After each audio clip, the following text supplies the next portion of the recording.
If you've questioned whether the filament runout detection will work on the Elegoo Centauri Carbon 2, well, here's your answer.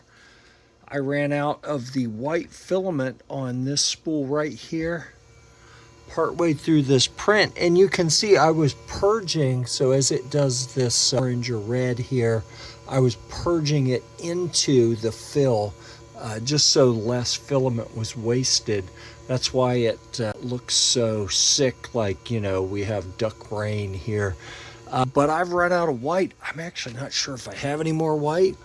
These ducks may have different color heads on them from here up, but certainly the process worked, where when this ran out and the filament ran out in the canvas system, it went ahead and stopped printing and has been sitting here waiting for me all day, actually. So I'm gonna have to deal with this tomorrow.